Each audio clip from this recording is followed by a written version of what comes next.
하나님의 말씀은 누가복음 17장 5절에서 10절 말씀입니다.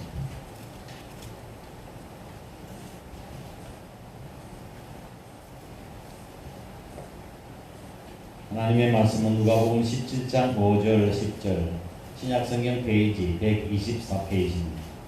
제가 봉독하겠습니다.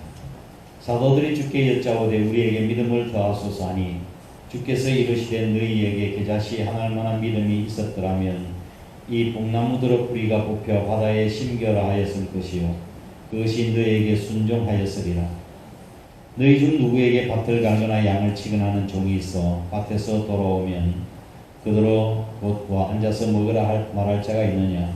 도리어 그들은 내 먹을 것을 준비하고 띠를 띠고 내가 먹고 마시는 동안에 수종 들고 그 후에 너는 그 후에 먹고 마시라 하지 않겠느냐. 명한 대로 하였다고 종에게 감사하겠느냐. 이와 같이 너희도 명령받은 것을 다 행한 후에 이르기를 우리는 무익한 종이라 우리가 하여야 할 일을 한 것뿐이라 할지니라. 아멘. 할렐루야. 다 함께 한번 따라 해보겠습니다. 가슴에 손을 얹고 셀프 고백을 하겠습니다. 나는 축복된 생각만 하고 축복된 말만 하고 축복된 행동을 하는 사람이다. 나는 축복의 주인공이다. 나는 기적의 주인공이다. 할 수 있다. 하면 된다. 주께서 도와주신다. 아멘. 당신의 축복의 주인공입니다. 할 수 있습니다.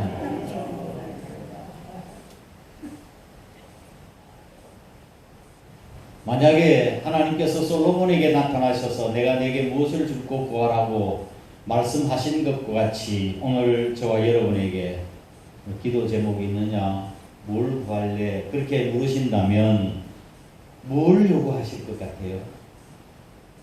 우리 집사님 뭘 달라고 그러세요? 집 한 채는 좀 주셔야지. 건강했으면 좋겠다. 뭐 여러 가지 소원이 있을 거예요. 그런데 우리에게 가장 필요한 것이 뭘까요? 그리스도의 삶에 있어서 가장 중요한 것은 바로 믿음입니다. 아멘. 그리스도인들이 쓰는 단어 가운데서 가장 많이 쓰는 단어 가운데 하나가 뭘까요? 믿음이라는 말일 것입니다. 사랑, 은혜. 우리 그리스도인의 삶은 어떻게 해서 시작되지요? 믿음으로 말미암아 너희가 그 은혜를 인하여 믿음으로 말미암아 구원을 얻나니 이것이 너희에게서 나는 것이요 하나님의 선물이라 그거 했습니다. 우리 그리스도인의 첫 시작은 믿음입니다. 그리고 우리 그 과정, 성장하는 과정 뭘 통해서 성장할 수 있을까요? 그것도 믿음이에요. 그렇죠? 우리의 믿음으로 성장하고 나중에 우리가 하나님 앞에 서게 될 겁니다.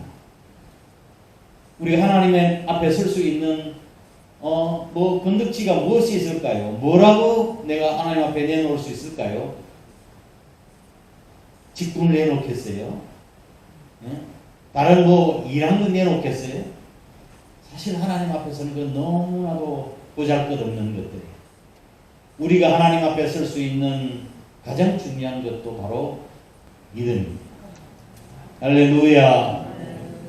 믿음이 없이는 우리가 천국에 들어갈 수 없기 때문에 그렇습니다. 또 한편 예수님께서는 이 믿음에 대해서 많은 관심을 보이셨어요. 그래서 백부장에게 이스라엘 중에 이만한 믿음을 내가 만나보지 못했다고 자기 딸을 좀 고쳐달라고 말씀을 드렸는데 가서 기도해 주시는 것이 마땅하니 해드려야 됩니다. 그 제자들한테 백부장이 뭐라고 그랬어요? 아닙니다. 그럴 필요가 없으십니다. 여기서 말씀만 하여 주옵소서. 네, 다행히 그러면 낫겠습니다. 이스라엘 중에 이만한 믿음을 보지 못했다고 칭찬하셨고 한 중풍병자를 향하여 소자야 안심하라 내 믿음이 너를 구원하였느니라고 말씀하셨습니다. 근데 제자들 향해서 두려워와 떨며 있는 제자를 향해서 아직까지도 너희에게 이렇게 믿음이 없느냐라고 책망하신 적이 있으셨고 유대인들을 향해서는 내가 너희에게 말하였으되 너희가 믿지 아니하는도다라고 이야기했습니다. 믿음으로 칭찬받기도 하고 믿음이 없어 책망받기도 하는 거예요. 오늘 본 말씀의 시작이 어떻게 시작되고 있죠? 5절 말씀. 사도들이 주께 여짜오되 우리에게 뭘 더해달라고요? 믿음을 더해 주옵소서라고 했습니다. 왜 갑자기 제자들이 예수님의 말씀을 듣는 중에 믿음을 더해달라고 그렇게 요청했을까요? 왜 그랬을까요? 5절 말씀 앞에 있는 1절과 4절 말씀을 우리가 살펴볼 필요가 있습니다. 1절에서 4절까지의 내용은 어떤 내용들이 기록이 되어 있죠? 예수께서 제자들에게 이르시되 실족하게 하는 것이 없을 수는 없지만 그렇게 하는 자에게는 무엇이 있다고요? 화가 있다고. 2절 말씀.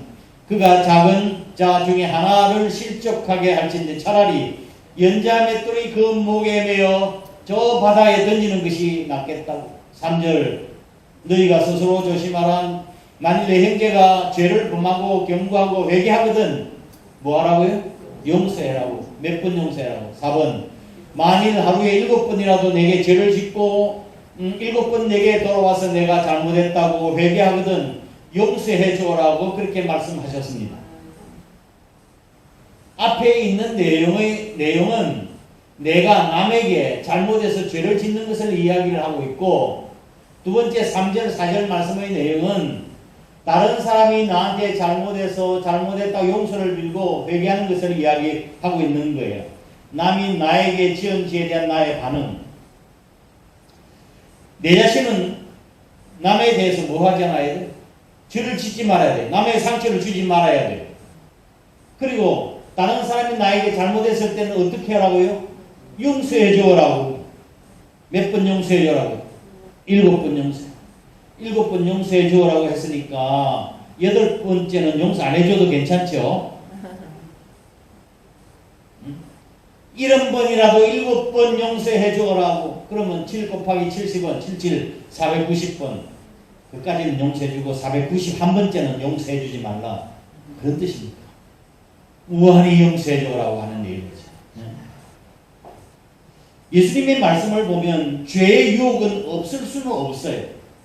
죄의 유혹은 현재 죄가 많은 이 세상에서 죄를 하나도 짓지 않는 것은 윤리적으로 불가능한 것이요. 1절 말씀을 다시 한번 보면은 실족게 하는 것이 없을 수는 없다고 이야기했잖아요. 없을 수는 없어요. 있어요. 다 우리가 죄를 짓고 허물이 많아요. 근데 실수하는 자에게 화가 있다고 이야기하니, 이야, 예수님이 말씀하신 이 두 가지 말씀에 대해서 너무나 날카롭고도 또 경고의 말씀에 대해서 그들은 충격을 받지 않을 수가 없었던 거예요. 제자들은 예수님께서 원하시는 그런 제자의 삶을, 도덕적인 요구를 감당할 수 없다는 사실을 깨달은 거라고. 뿐만 아니라 그들이 약점을 깊이 느끼고 있었을 뿐만 아니라 자신들에게 맡겨진 귀한 책임 있는 제자의 사명을 감당할 수 있기 위해서는 그들의 믿음으로는, 현재 그들의 믿음으로는 도저히 불가능하다고 느꼈던 것입니다. 이런 상황에서 그들의 입에 무슨 말이 나왔습니까? 주님, 우리에게 믿음을 좀 더 해주세요. 이것은 자연 발생적인 그런 요구였습니다.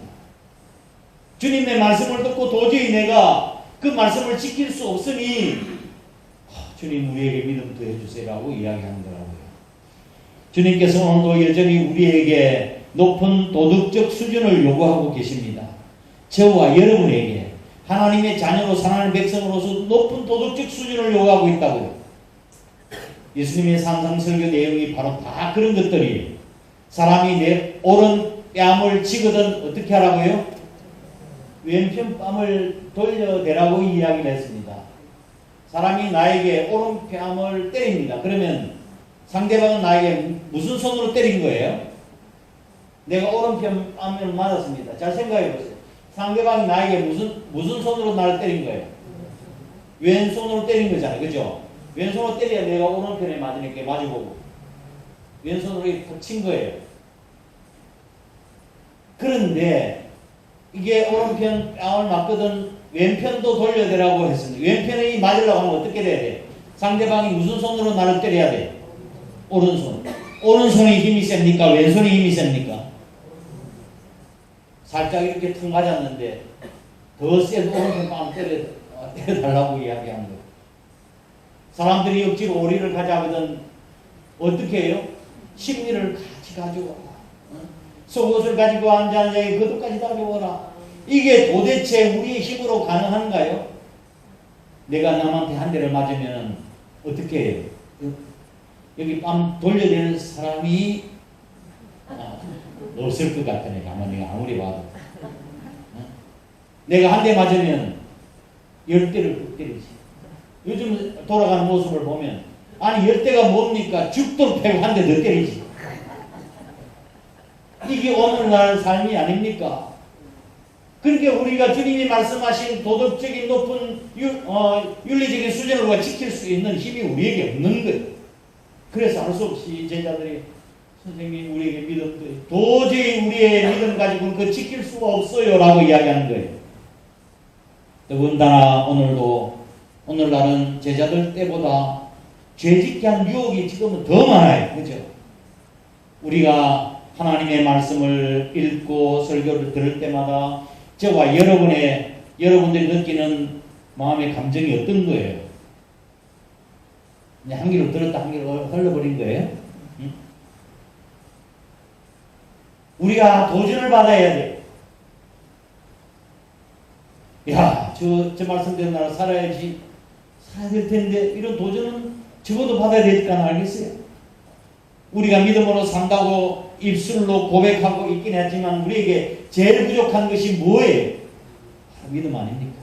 우리에게 믿음을 더하소서라고 요청한 그것은 제자들의 요구일 뿐만 아니라 이 요청은 바로 저와 여러분의 기도 제목이기도 하고 요청이기도 하는 겁니다. 그런데 우리에게 믿음을 더해 주옵소서라고 요청한 제자들에게 주님은 무엇이라고 말씀하셨습니까? 6절 말씀에 이렇게 말씀하셨습니다. 6절 주께서 이르시되 너희에게 뭐요? 겨자씨 하나할 만한 믿음이 있었다면 이 뽕나무도로 뿌리가 뽑혀 바다에 심겨질지어다 하였을 것이고 그것이 너희에게 뭐하였으리라? 순종하였으리라. 겨자씨 하나할 만한 믿음, 이 참 믿음을 이야기하는 거예요. 생명력 있는 믿음. 이 믿음만 있으면 불가능하게 여겨지는 것도 완수할 수 있는 충분한 능력을 갖게 될 것이라고 말씀하신 거예요. 그래, 겨자씨 하나할 만한 믿음이라 했지. 저는 그만한 믿음은 좀 있지 않나. 저 믿습니다. 잘 될 줄 믿습니다. 해결될 믿습니다 라고 이야기를 해. 그것도 조금 힘을 줘가지고 믿습니다 이렇게 해요.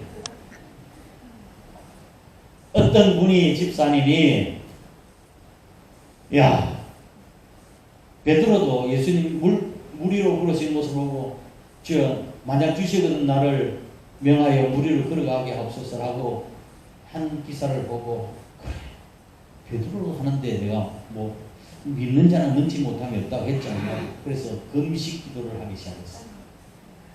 금식 기도를 하고 준비를 단단히 하고 배를 타고 저 바다 한복판에 갔어요. 주 믿습니다. 그리고 발을 바다에 풍덩 내렸는데 그 속에 빠져들고 말았어요. 그러면서 하는 말이 내 그럴 줄 알았다. 내 그럴 줄 알았다. 믿습니다라고 강조하면 할 수도 그 사람 보면 믿음이 없기 때문에 그런 거예요. 우리에게 믿음을 더해 주옵소서라고 하는 제자들의 요청에 대해서 주님은 어떤 말씀을 하셨습니까? 7절 이하의 말씀 끝에까지 말씀을 하신 거예요. 자, 7절 말씀 보실까요? 너희 중 누구에게 밭을 갈거나 양을 치거나 하는 종이 있어 밭에서 돌아오면 그대로 곧 와 앉아서 먹으라 말할 자가 있느냐? 8절 도리어 그대로 내 먹을 것을 준비하고 띠를 띠고 내가 먹고 마시는 동안에 너는 수종들라. 그리고 난 뒤에 너는 먹고 마시라 하지 않겠느냐. 9절 말씀 명한 대로 했다가 종에게 감사하겠느냐? 살해하겠느냐? 그렇게 말씀하셨습니다. 제자들의 질문에 대한 답으로서는 다소 의외적이고 조금 엉뚱한 이야기같이 들립니다. 믿음을 더해 주옵소서.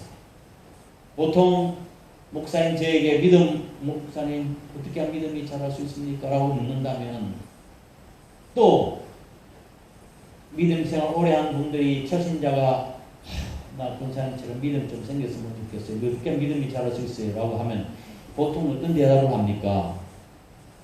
대답은 비슷해요. 집사님, 아니 성도님 기도 많이 하시면 믿음이 자라요. 성경 말씀 이거 우리의 양식이니까 계속해서 성경 말씀을 읽으면 어린애 크듯이 클 수 있어요. 말씀 보고 기도하고 봉사하고 충성하면 돼요.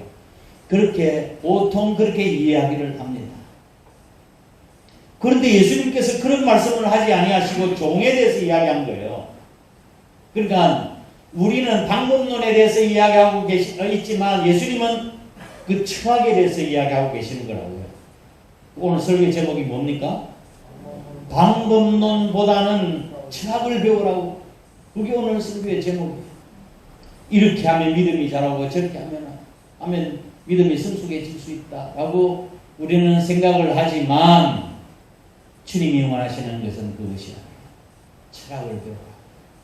종의 도를 배우라고. 종의 도, 이것이 그 유명한 stewardship이라는 종의 도. 예수님께서 말씀하신 종의 도는 어떤 거예요? 종이란 얼마나 힘들고 고달프고 어렵습니까? 꼭두새벽처럼 일어나가지고 뜨거운 태양볕에 가서 일을 하고 땀 흘려 수고하다가 이제 저녁에 들어왔습니다. 수고했다고 주인이 수고 많이 했다고 좀 쉬어라고 이 찬물도 좀 마시고 좀 여기 쉬어라고 그렇게 말할 자가 어디 있겠느냐. 그렇게 해주시면 얼마나 좋겠습니까? 그런데 주인이 어떻게 얘기합니까? 빨리 저녁이 다 됐으니까 저녁 준비를 하라고 수종 들고 띠를 띠고 수종 들고 우리 다 먹고 난 뒤에 네가 먹으라고 그렇게 이야기하지 않겠느냐. 그 당시에 예수님 당시에 종들이 하는 모습이었습니다. 그래야 했다고 살해하고 보상 마땅히 그러려니 그렇게 했습니다. 믿음을 더해달라고 하는 제자들의 요청에 답하신 예수님의 말씀은 어떤 철학이 들어있습니까? 방법론이 아니라 어떤 철학이 들어있어요? 종에도 스튜어드십에 대해서 말씀을 하고 있는 거예요. 자, 종에 대해서 한번 생각해 보겠습니다. 종이라고 한다면 어떤 인격적인 자세가 되어 있어야 할까요?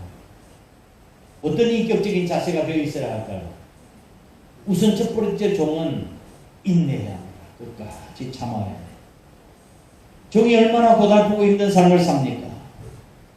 새벽같이 일어나서 밤낮으로 일을 하고 때로는 힘에 지나도록 부담스러운 일들을 해야 합니다. 마찬가지로 우리의 믿음의 성숙도도 종과 같은 인내 없이는 성숙이 이루어질 수 없다는 것을 이야기하고 있는 거예요. 우리의 믿음의 성숙이 하루아침에 이루어지는 거예요. 과일 따먹고 싶다고 해서 달려온 오래 사과를 따먹어 되겠냐고요. 폭풍과 또한 뜨거운 태양볕, 폭염을 견디고 난 뒤에 저 10월달에 나가서 완숙한 그런 과일을 우리가 먹을 때 얼마나 달고 맛있습니까? 현대인이 얼마나 조급한지 모릅니다. 운전수가 신호대기를 얼마 기다리지 못해서 뒤에서 빵빵거립니다. 깜짝 놀라기도 하죠. 식당에 가서 식사 주문하고 얼마 안 돼가지고 빨리 밥을 달라고 아우성입니다. 성화합니다. 우리 한국 사람들이 뭐라고요? 급하다고요. 성질이 더럽게 급해요. 외국에 나가보면 우리 한국 사람들인지 아닌지 안 돼요. 저 사람 한국 사람이에요. 그 좋아한데 음식점에 들어가면은 제일 빨리 먹고 다 떠먹고 나오는 사람은 한국 사람이에요. 외국 사람들 가만히 앉아서 몇 시간 동안 이야기하고. 한국 사람들은 커피를 내릴 때 커피 머신게 보면은 이 커피가 다 내려오면 이 컵을 빼내야 되지 않겠어요? 내가 내려오지 않는데 컵부터 먼저 잡고 있어. 화장실에 갔다가 나오는데 나와서 자크를 올리는 사람은 한국 사람밖에 없대.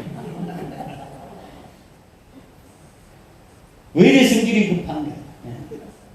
어머니 기도원에 가서 금식 기도를 했습니다. 은혜를 많이 받았어. 근데 집에 딱 내려온 뒤에 사단의 시험이 기다리고 있었습니다. 아내가 바가지를 긁은 거예요. 이분이 속상해서 화를 확 내고 말았어요. 받은 은혜 한꺼번에 다 쏟아버리고 말았습니다. 우리에게는 종의 도에는 인내가 필요합니다. 히브리서 10장 36절 말씀을 보면 너희에게 인내가 필요한 것은 너희가 하나님의 뜻을 행한 후에 약속을 받기 위함이다. 그래서 우리에게 인내가 필요하다는 말씀이죠. 두 번째로 종에게는 어떤 인격적인 자세가 준비되어 있어야 합니까? 두 번째로는 겸손. 종에게 어울리는 말과 어울리지 않는 말이 있습니다. 어떤 말이 종에게 어울릴까요? 순종, 복종, 겸손. 이건 종에게 잘 어울리는 말이죠. 근데 어울리지 않는 말이 있습니다. 어떤 말이에요? 교만, 자존심. 이게 무슨 종하고 어울리는 말일까요? 우리가 하나님 앞에서도 우리는 종이라고 이야기하면서 조금만 자존심만 상하면 견디지를 못하고 싸우고 그러지 않습니까? 우리가 하나님 말씀 앞에 겸손하지 않으면 성숙할 수가 없습니다. 왜냐하면 하나님의 말씀을 겸손하게 받아들이지 않고는 우리의 믿음이 자랄 수 없기 때문에 그렇습니다. 마태복음 5장을 이끌어서 5장, 6장, 7장 산상설교라고 그러죠. 시작이 팔복으로 시작되지 않습니까? 제 시작이 뭐로 시작됩니까? 심령이 가난한 자는 복이 있나니 천국이 저희 것임이라고 시작을 하고 있습니다. 심령이 가난하다는 말은 경제적으로 물질적으로 가난한 것이 아니라고 하는 사실을 여러분 아시죠? 이제 다 들어서 영적인 가난을 이야기하는 것입니다. 하나님 앞에서 내 자신을 살펴볼 때는 정말 아무것도 아닌 존재죠. 아무것도 없는 것과 같은 자가 내가 배운 것 가지고 하나님 앞에 자랑하겠습니까? 뭐 성경 지식 가지고 기도했던 것 가지고 자랑할 수 있겠습니까? 영적으로 자신이 아무것도 가진 것이 없다고 생각하는 영적 겸손, 거기에 하나님 나라가 임한다고 이야기했습니다. 물질적으로 부자여서 교만하고 겸손하지 않는 사람이 많죠. 좀 가졌다고. 그런데 물질적으로 가난하면서도 교만한 사람도 많다는 걸 제가 알았습니다. 물질적으로 경제를 가난하면서도 교만한 사람이 많아요. 제가 목회 시작하면서 전도사 때 저쪽에 공주 상포에서 목회를 시작을 했습니다. 그래서 명절이 되어가지고 교회에서 조그만 쌀을 한 포대씩 준비를 해서 몇 분에게 나누어 드렸습니다. 명절 잘 쓰시라고. 그런데 한 분은 한 사코 그 쌀을 받지 않는다는 거예요.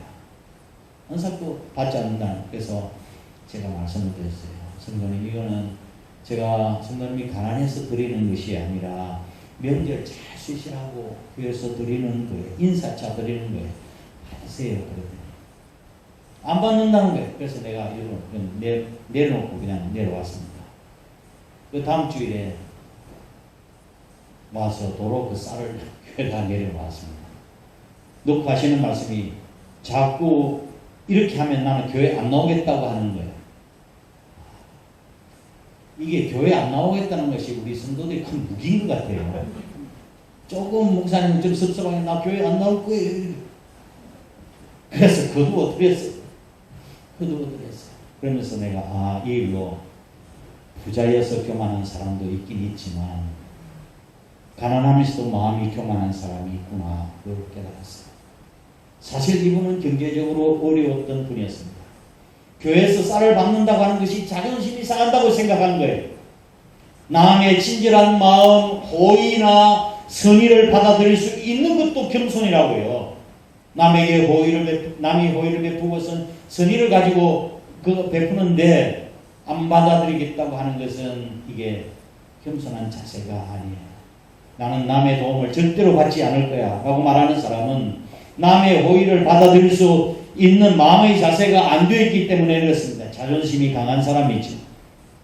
그런데 종에게는 이런 자존심과는 어울리지 않는 것이 종이라고.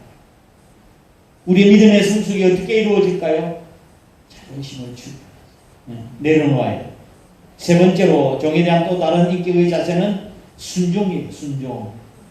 종은 종과 같이 순종하지 않고는 믿음의 성숙을 이룰 수 없다는 것이. 종은 이거 하라면 이거 하고 저것 하라면 저것 하는 것이 종 아닙니까?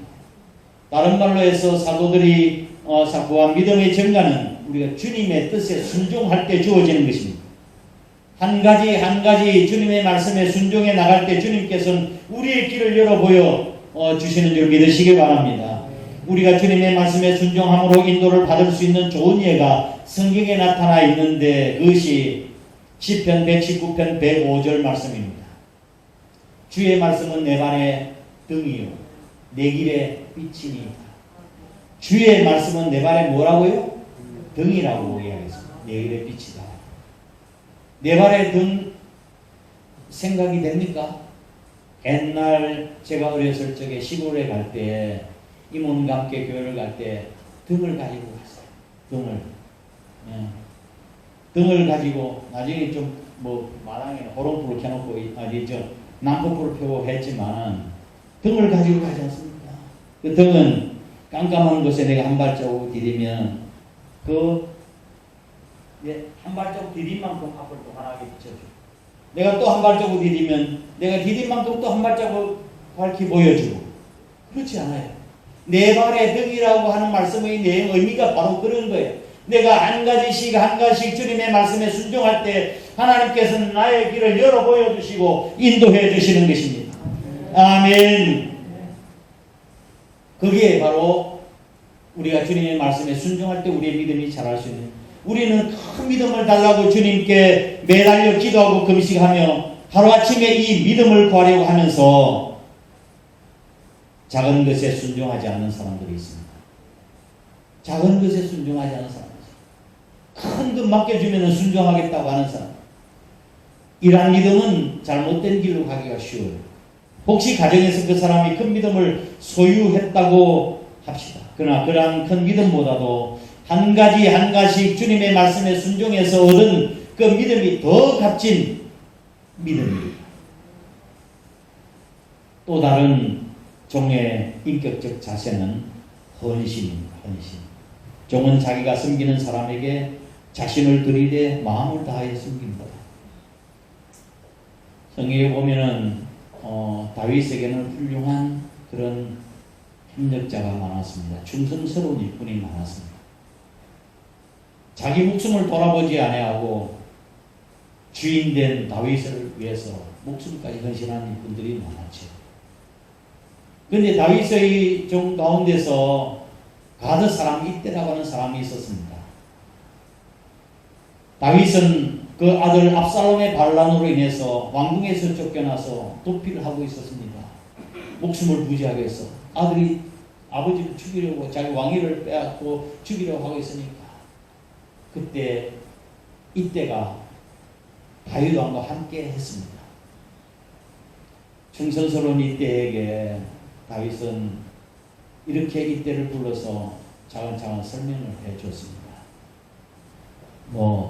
나 따라오지 말고 압살롬에게 가. 그래야 네 신변도 안전하고 너 앞으로 잘할 수 있지 않겠니? 그렇게 그 이야기를 해주었습니다. 이때를 생각해서 한 말이죠. 똑같이 다윗 왕과 위험에 처할 수 있는 지경에 빠졌으니까 그때 이때가 다윗에게 이렇게 이야기를 합니다. 여호와의 살아계심과 내 주 왕의 사심으로 맹세하옵나니 진실로 내 주 왕께서 어느 곳에 계시든지 사나 죽으나 나는 왕과 함께 하겠습니다. 종도 그곳에 있겠습니다. 라고 이야기했습니다. 이것이 참된 종의 자세가 아닐까요? 예수님께서 제자들의 믿음을 대달라고 하는 기도의 요청에 종의 도에 대해서 말씀을 하셨습니다. 오늘 우리는 많은 방법론을 어떻게 하면 믿음이 자라고 성숙할 수 있을까 방법론을 찾지만 예수님은 인격과 철학을 말씀하십니다. 저는 과거에 오래전에 우리 교회 잘 오셨던 총회장을 지내신 목사님의 설교를 하셨지 않으셨습니까? 그 목사님께 저에게 이런 말씀을 하셨습니다. 김 목사, 믿음 좋은 사람 장로시키지 말고 착한 사람 장로시켜. 성경 많이 읽다고 성경 자랑, 기도한다고 자랑, 신앙생활 오래 했다고 자랑, 그런 믿음 좋다고 이야기하는 사람 장로 세우면 안 돼요. 인격적으로 되어 있는 사람, 착한 사람을 장로 세워. 처음에는 그 말씀이 무슨 말씀인지 잘 몰랐어요. 제가 나중에 목회를 하다 보니까 그런 사람들이 목사를 더 힘들게 하고 어렵게 하는 걸 배웠어요. 깨달았어요. 아, 그렇구나. 믿음이 좋은 사람이 아니라 여기 말씀처럼 종의 도가 형성되어 있는 사람, 종의 자세가 되어 있는 사람이 정말 하나님이 기뻐하시는 일뿐이구나. 그걸 깨달았습니다. 우리는 종과 같이 인내하지 않고는 성숙할 수 없고, 겸손과 순종과 헌신되어 있지 않으면 믿음의 증가, 성숙이 이루어질 수가 없습니다. 겨자씨 하나를 만한 믿음으로 산을 옮길 수 있겠습니까? 있습니까? 아멘? 무슨 아멘이에요? 뽕나무가 뽑혀 바다에 심기오라, 그렇게 될 수 있습니까? 이제는 말이 없어. 산이 들려 바다에 던져질지어다. 아멘. 따라 안 하세요. 겨자씨 하나를 만한 믿음으로 산을 옮길 수 있을까요? 뽕나무가 뽑혀서 바다에 던져나면 그렇게 될까요? 내 말에 순종할까요? 아닙니다. 성경이 그렇게 되어 있는데요. 잘 들어보세요. 겨자씨 비유는 한순간에 주어진 강한 믿음으로 산을 옮기는 것과 같은 크다란 역사를 이루려고 해서는 안 된다고 말씀하고 계시는 거예요. 제가 조금 전에 말씀드린 위와 같은 인내와 순종과 그 다음에 헌신의 삶이 있을 때라야 가능하다고 하는 게, 자 보세요. 겨자씨 하나를만, 겨자씨가 얼마나 작아요? 연필 끝으로 종이에 점을 탁 찍었는데 이것보다 더 작은 것이 겨자씨라고 해요. 응? 겨자씨가 땅에 심겨졌습니다. 그럼 어떻게 될까요? 싹이 납니다. 어린 싹입니다. 조금 뻗어나오고 나중에는 줄기가 뻗습니다. 나중에 큰 줄기가 가지가 뻗더니 나중에는 키가 커서 큰 나무가 돼요. 사람의 키보다 훨씬 더 큰 나무로 성장하게 됩니다. 그게 새들이 와서 깃들이는 것이죠. 생각해 보세요. 겨자씨 하나만 너무 눈에 보일 듯 마땅한 겨자씨가 그렇게 큰 나무로 성장하는 것은 기적이 아닐 수가 없어요. 기적 같은 일 아닙니까? 그런데 믿음의 기적은 겨자씨가 큰 나무로 성장하는 과정과 같이 인내와 겸손과 순종과 헌신이 필요하다고 하는 것입니다.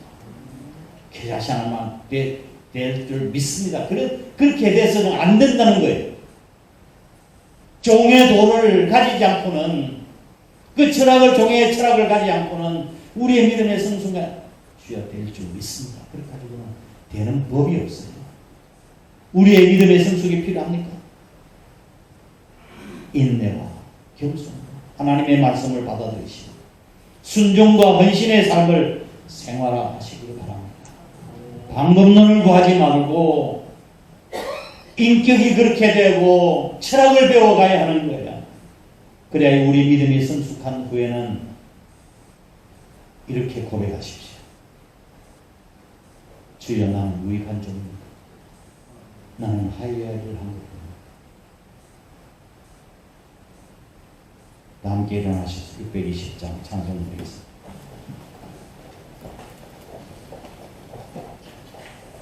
(620장) 말씀을 생각하며 찬양하겠습니다.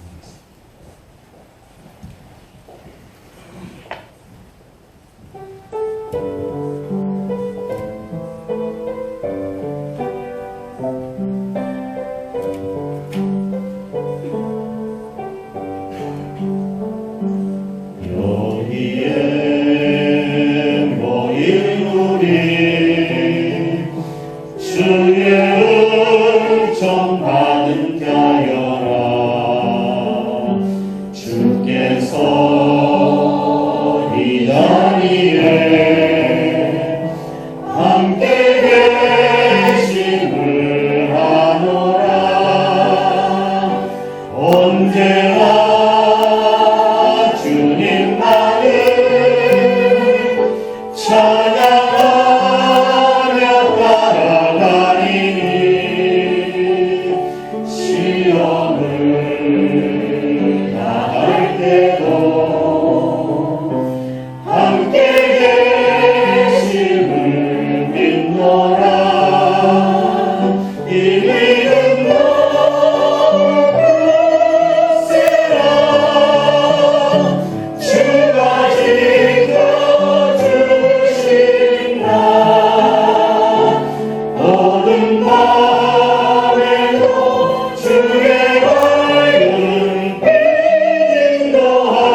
은혜로우신 하나님 아버지, 신 사랑을 감사드립니다. 하나님 아버지의 기쁘신 뜻과 은혜로 저희를 구속해 주시고 그의 신기한 능력으로 생명과 경건에 관한 모든 것을 주시며 보배롭고 지극히 큰 약속으로 말미암아 썩어질 세상에서 정욕을 피하여 신의 성품에 참여할 수 있도록 은혜 주셔서 감사합니다. 이렇게 놀라운 은혜와 약속들이 저희들에게 주어져 있지만 여전히 저희들의 삶의 현장에서 우리가 주님의 영광을 드러내지 못하고 하나님의 택한 백성으로서 살아가기에 너무나도 부족하고 허물이 많음을 고백드리지 않을 수가 없습니다. 주님이 제대에 요구하시는 제자로서의 도덕적 삶, 성도로서의 도덕적인 삶을 살기에 우리의 믿음이 너무 부족하오니 저희들에게 믿음을 허락하여 주시옵소서. 저희들은 남에게 상처를 줄 때가 많고 또한 다른 사람으로부터 받는 이 상처로 인하여 낙심할 때가 많음을 저희들이 고백드리지 않을 수가 없습니다.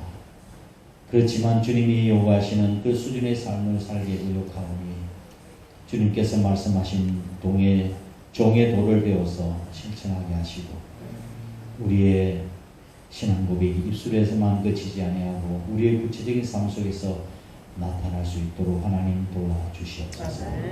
인내와 겸손과 순종과 헌신의 삶을 통해서 우리의 믿음이 성숙되게 하시고 우리 주님의 형상이 우리의 인격과 삶에 나타나게 해 주시옵소서. 저희들에게 주신 모든 축복과 선이 우리 하나님으로부터 말미암은 것임을 고백하며 하나님의 뜻을 위해서 부끄럼 없이 사용되게 해 주시옵소서. 주님의 은혜로 말미암아 우리에게 주신 것들을 믿음과 신앙 고백의 편으로 귀한 예물을 하나님 앞에 구별되게 드립니다. 소득의 11조와 감사하는 예물과 또한 선교 헌금, 교회 건축과 또한 차량 헌금 1,000번 예물 손길들을 주님께서 축복해 주시고 복되게 해 주옵소서. 신령한 것으로 채워 주시옵소서. 넘치게 도와 주시옵소서. 우리에게 믿음으로 약속하신 것들을 누리며 살아갈 수 있는 축복의 주인공들이 다 될 수 있도록 은혜를 허락하여 주옵소서. 하나님께서 저희의 삶에 문빗장이 되어 주시고 악한 질병과 사고와 우한 질고가 저희들을 틈타지 못하도록 하나님 보호하시며 은혜를 허락하여 주옵소서. 우리의 삶이 터진 웅덩이가 되지 않게 하시고 하나님이 주시는 축복을 고스란히 누리며 살아가는 저희들 되게 도와주옵소서. 물질이 없어드리지 못한 우리 식구들에게도 하나님의 약속의 말씀을 믿는 믿음과 또한 아버지 하나님 헌신의 삶을 살아서 또한 하나님의 축복으로 저희의 삶의 현장이 기름질 수 있도록 복 주시며 은혜를 허락하여 주시옵소서. 이 나라의 민족을 주님께서 기억해 주셔서 지금 코로나 전국으로 인해서 우리 국민들이 고통스러워하고 있고 그럼에도 불구하고 정치권들은 우리 국민들의 마음을 시원하게 해주지 못하고 있는 상황입니다. 하나님 이 민족이 다시 한번 새롭게 되어지고 변화되어지는 역사가 있도록 하나님 도와주시고 국민들이 주인이 되는 그런 아버지 하나님 이 나라 민족이 되도록 축복을 더하시옵소서. 남북한이 하나님의 은혜로 하나 되어지는 놀라운 일들이 우리 인간의 생각 밖에 다가오는 역사가 있게 해주시고 마지막 때의 대한민국을 통해서 북한과 중국과 러시아와 땅끝까지 유럽 땅끝까지 복음이 증거되어지는 복음의 실크로드가 놓여질 수 있도록 하나님 복을 더하여 주옵소서. 하나님 아버지 또한 코로나로 인해서 경제적으로 나와 있는 우리 국민들을 위로하여 주시고 속히 경제가 회복되어지게 하시고 일상의 행복을 되찾게 하시고 어려움 당하지 않도록 복을 허락하여 주시옵소서. 우리 교회가 나라 민족을 위해서 더 열심히 뜨겁게 기도할 수 있도록 인도하시고 교회에게 주어진 귀한 사명들을 감당할 수 있는 한국 교회 되게 도와주시고 우리 교회도 이 지역을 복음화시키며 지역을 섬기며 더 나아가 민족과 열방을 섬길 수 있는 귀한 교회가 되도록 복을 더하여 주옵소서. 우리에게서 파송하는 우리 선교사님들과 돕고 있는 약한 교회들 하나님께서 기억하여 주시고 저희의 사역 현장에서 아름다운 열매가 맺도록 복을 허락하여 주옵소서. 또한 아버지 하나님 귀한 주의를 위해서 애쓰고 수고한 모든 숨은 일꾼들 하나님께서 기억하시고 예배로 준비하며 또한 아버지 하나님 차량 봉사로 또한 강단을 장식하며 주의 동들 돕고 섬기며 이웃에게 사랑을 베푸는 우리 식구들 교사로 수고하는 일꾼들 또한 셀리더들 우리 귀한 장로님들 다 하나님께서 일일이 기억하시고 은혜와 복을 허락하여 주시옵소서. 육신의 고장으로 연당하는 식구들이 있사오니 하나님께서 그 쇠약한 병상 다 펴주시고 회복시켜주시고 은혜를 허락하여 주시기를 간절히 빌고원합니다. 고난을 통해서 주님과 가까이 가는 삶을 살아갈 수 있도록 하나님 역사하시고 복을 더하여 주시옵소서. 삶의 문제를 가지고 하나님 앞에 엎드려 기도하며 몸부림치는 우리 사랑하는 성도들의 기도를 들으시고 응답하여 주옵소서. 예수님 거룩하신 이름으로 간절히 축복하고 기도드렸나이다. 아멘. 이제는 우리 구주 예수 그리스도의 크신 은혜와 하나님 아버지의 극진하신 사랑하심과 성령님의 위로 교통하심이 방법론을 찾지 아니하고 주님의 말씀하신 그 종에도 철학을 가지고 우리의 인격이 하나님 앞에서 부끄럽지 않게 준비되어 성숙한 사람으로 하나님께 영광을 돌려드리기로 마음 우리 한사람교회 전체 위에 이 나라의 민족이 함께하기를 간절히 축원합니다. 아멘.